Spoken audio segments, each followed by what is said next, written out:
Hi everybody, my name is Anita Sethna. I am a facial plastic and reconstructive surgeon at Emory University in Atlanta. And I do a lot of rhinoplasty, functional rhinoplasty, and cosmetic surgery. And we spend a lot of time with our patients during the preoperative process, trying to answer as many questions and concerns, review as many instructions as possible. And I wanted to make a video that might help reinforce some of those questions that patients might have, both in preparation for surgery and a little bit about after surgery. The first thing that I want to say is that if I am not your operating surgeon, please follow the advice and instructions of your operating surgeon. This is intended for my patients. If there is some helpful information in here, I hope that that is the case. Even if I'm not your surgeon, however, I would advise everybody to follow the instructions of their operating surgeon, as that is the most important thing to do after surgery to ensure success. So with that, a couple of things that I start off talking to my patients about is that the initial few days of care right after surgery are very critical to ensuring the success of the operation and the success of your following postoperative visits. I usually hand my patients 3 different packets of information, and I like for them to review all of these at least a couple of times before surgery. And then if you have a family member who's staying with you and helping you, taking care of you after surgery, it's a good idea to let them review this before surgery as well. The first sheet of information is something called nasal surgery bullet points. And it's a 1-page front and back that talks about all of the things that you might expect initially and need to do initially right after surgery. Most important things are that you will have and expect to have bloody drainage from the nose. We roll up a little piece of gauze and tape it to your cheeks, and we call that a mustache dressing or a drip pad, and that's purely to keep your clothes protected from any blood that might be dripping from your nose after surgery. The first 24 to up to 48 hours, you can have some dripping of nasal blood. Now, it shouldn't be hemorrhaging, but it can be some slow dripping that collects onto that pad. The gauze pads are very small. They should not put pressure on the nose. It is not to stop the bleeding. It is purely to protect your clothes and make sure that you're not actively having to constantly touch your nose to manage the bleeding. You might need to change those gauze pads every 15 to 30 minutes initially, and that should really wean down. There should be larger and larger gaps over the first 24 hours or so. So we will give you gauze pads, we will give you tape to replace that dressing. We also ask that you wear cold compresses across your eyes to limit the amount of bruising and swelling, which is very common after nasal surgery. But the first 24 hours, if you're really diligent about cold compresses over your eyes, your bruising and swelling should be at a relative minimum. I also ask you to spray saline spray inside your nose every 2 hours while you're awake, and that is to flush the nose of mucus, crusting, blood, etc. And all of those instructions are on this sheet of paper. There is also a supply list on the back that asks you to purchase a few products that are all over the counter. You will need some antibiotic ointment for the inside of your nostrils and on the stitches that you most likely have underneath your nose. And you will buy some peroxide to clean those stitches with and make sure that post-operatively, especially at your first post-op visit, we don't have a lot of scabbing and crusting inside your nose, which is kind of miserable for you. It also tells you exactly what type of saline spray to get. So that is all helpful information included on this one-page sheet. The next packet of information is going to talk more detailed about your nasal surgery. It's several pages in length, but it does go over how your airflow is going to change, how much swelling is too much swelling, how much bleeding is too much bleeding, and some very small things that you can do to reduce what you might consider more bleeding than average. So this goes over a lot of critical information about just the nasal surgery itself. Also really helpful to review this. I do ask that people not exercise for 2 weeks and not fly for 2 weeks after nasal surgery, so make plans accordingly. Walking is highly encouraged. Even the day after, if you are not dizzy, if you're not lightheaded, if you have assistance around the home and somebody to make sure that you're okay, then take some laps around the living room, take some laps to the kitchen or walks to the kitchen and back several times a day, because we don't want you to develop any blood clots in your legs or your lungs. It is a risk of any type of general anesthesia to develop a clot. If you're at high risk for developing a clot, please alert your surgeon and your anesthesiologist. But one of the things for most otherwise healthy patients is make sure you're getting up and walking around. This is not a surgery that requires bed rest, so we don't want you to be on bed rest. The last packet of information that I hand to patients is called general information in preparation for surgery.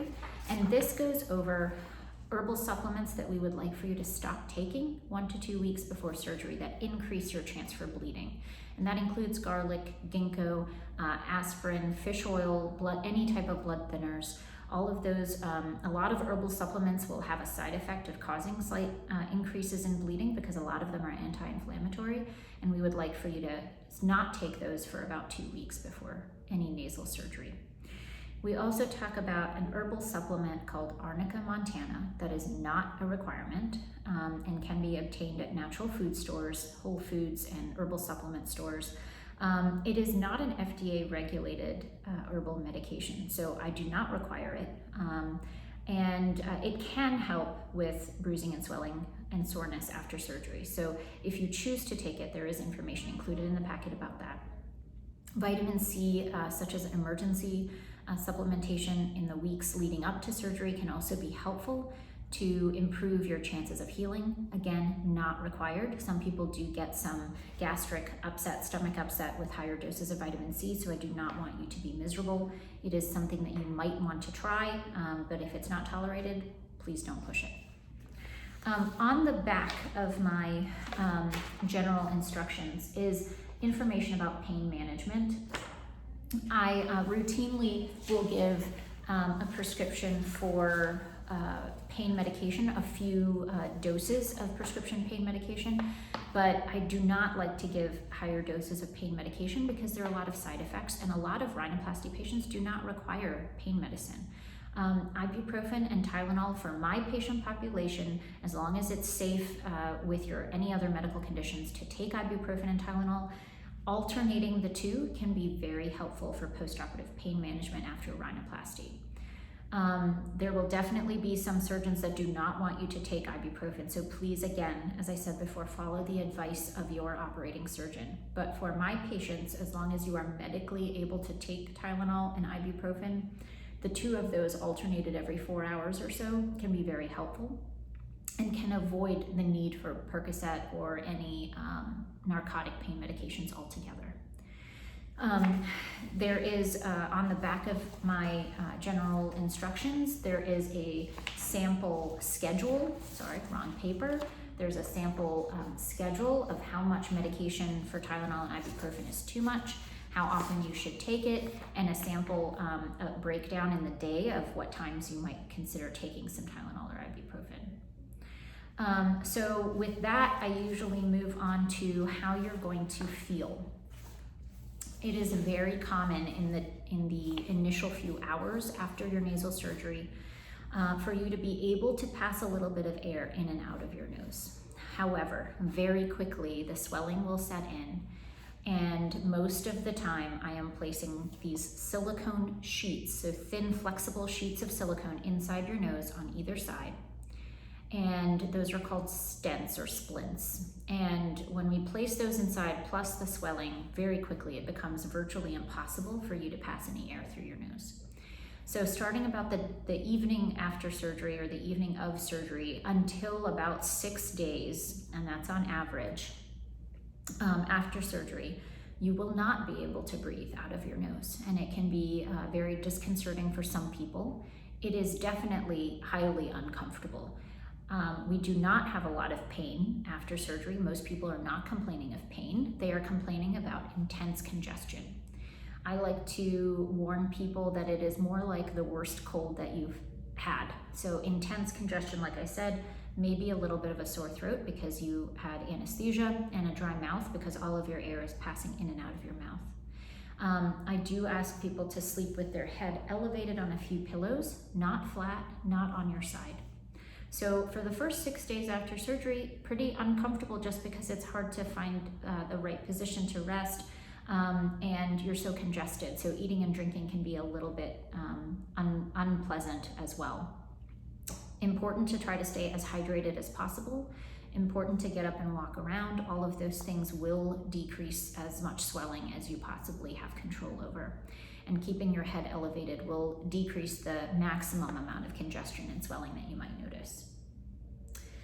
The last thing to say is that once the splints come out, I will suction your nose gently, clean up all the stitches, take out all the stitches that can be taken out. I expect that your nose will be very swollen compared to what your final result is supposed to be and what you anticipate. Do not be surprised if it takes 3 to 6 weeks for your breathing to equilibrate. That means to consistently be better than what it was, 3 to 6 weeks. By 6 weeks, most people are happier with the appearance of their nose, but it is by no means your final result. We frequently and understandably get questions about the tip is still swollen and firm, it's a little bit numb, is that normal? It is very normal, and that can last up to 3 months after surgery. Most people are much, much happier with the appearance of their nose, somewhere between 6 weeks and 3 months. We do not consider someone completely healed from rhinoplasty until they're about 12 months out from surgery. That can be different if you have thinner skin or thicker skin, but on average, it takes a year for us to say that the skin envelope has settled down to a point where we can make an adequate judgment about how pleased or unpleased we are with the final result. The vast majority of patients are very pleased that they had rhinoplasty and functional rhinoplasty because they are breathing better and they're much happier about how things look. And again, that's anywhere from about 6 weeks to 3 months after surgery. So I think that's the basics of the preoperative process. I hope that you found this video enlightening and helpful. Happy to answer any questions that you may have. Our phone number here at the Aesthetic Center is 404-778-6880. Again, my name is Anita Sethna, and it was a pleasure to talk to you today. Thank you all. Take care.